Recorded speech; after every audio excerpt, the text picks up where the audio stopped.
So today I woke up and I thought, I'm hungry. So what did I do? I ran, and by ran I mean I turned back around and got my butt back in the car because I can't run that far to your local Chick-Fil-A for today's video. Lunch is served. I'm gonna see how this new angle works. I kind of like it. It makes me feel kind of tall. But anyways, hey guys, what is up? Hope you guys enjoyed that little mini intro. If you're new here, hi, I'm Dena. I talk about anything from graphic design to showing you guys my creative process, talking about tips and business stuff, and showing you guys anything and everything in between. So if you're interested in that kind of stuff, consider subscribing because I'll be posting a lot about that. But anyways, today's video is going to be redesigning popular logos, and this is my first episode for this, so it's really exciting, and I've seen a lot of other people do this, so I wanted to give it a shot for myself. I just want to put a disclaimer because there might be some people who are like, why are you redesigning it? There's nothing wrong with it. That's not the point of this. The point of this is like, since they are already popular logos, they're considered good, right? So because these companies have the money to hire professionals to design this stuff and brand it across their whole company. So this is kind of like a challenge I'm setting for myself on how can you take a good logo and make it even better, or try to make it even better. So that's the goal of this whole thing. I thought Chick-Fil-A would be pretty fitting because that's actually where I got my first job as a 17-year-old. So I was like, what better way to start off this series than doing Chick-Fil-A for episode 1. I also chose Chick-Fil-A because their logo is mainly text, and as some of you may know, I'm really into hand lettering, so I kind of want to put my own hand lettering twist to this logo. Hope you guys enjoy the video, and let's get started.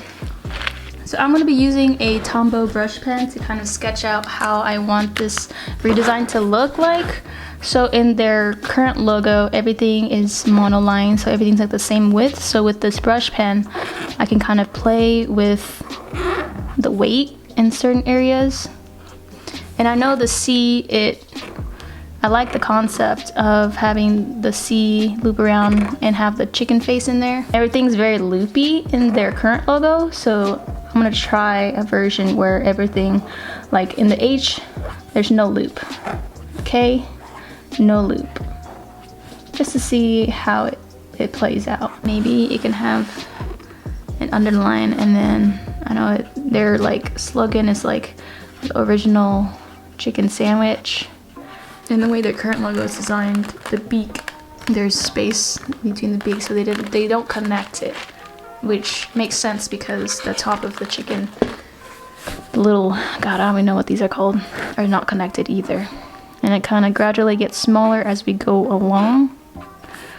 So I kind of like the brush style for this because there's a variety in the weight, and I think it makes it look a little more visually interesting. So this is for the monogram of their logo, just to see. As far as the beak shape goes, I could make it, I'm gonna try different sizes. Try different styles for the beak.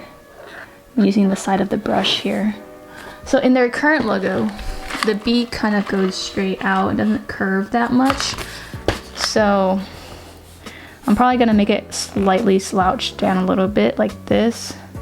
Because in the current logo, it's kind of like almost a perfect triangle. And then on the edge here, it rounds off. So I'm just gonna have to play around with that. I kind of like it like slanting down a little bit like this one. Or this one even.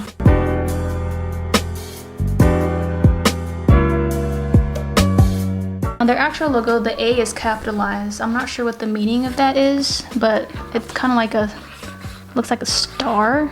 I'm not sure if that's like meant to be intentional or not. I think having a cursive A, capital A, would fit or be fitting with this. I kind of have a cursive style going on with this one as well. So let's see if I don't connect the letters, how that would look.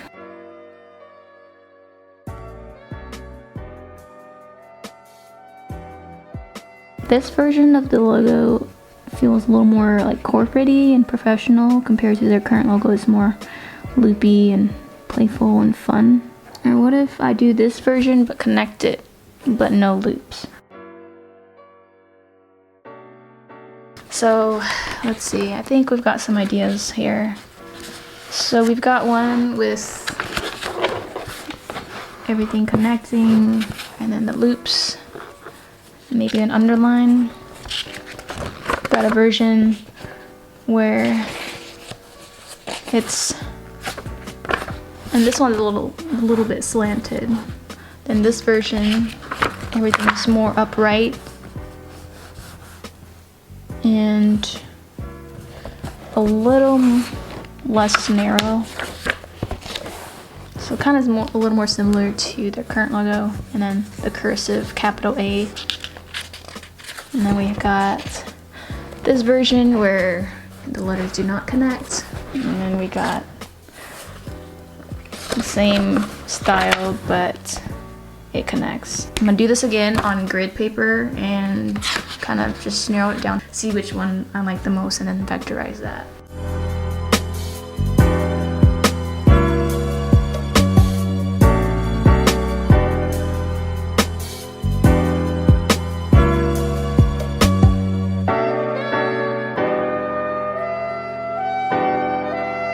Alright, so I've got the two versions pretty much sketched out, and now I'm going to go over it with the Tombow brush pen to give it that thickness and weight in it, and then I'll decide.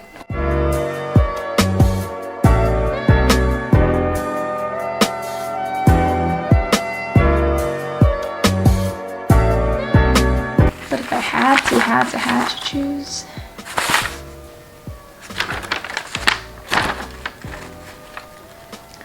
I'd probably go for this one.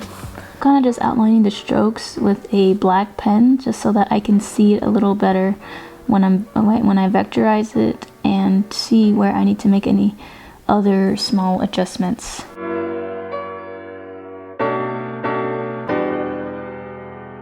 So here's a slightly closer look at what I did, and I think it's ready to be vectorized. Alright, so I just took a picture of my sketch, and I'm going to lower the opacity on this layer, and then I'm gonna start tracing over it with the pen tool on a new layer.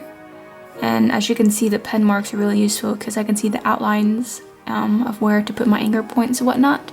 So I'm gonna speed this up and do like a time lapse of me going over all of this and then finalizing everything.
you guys enjoyed my first episode of this series.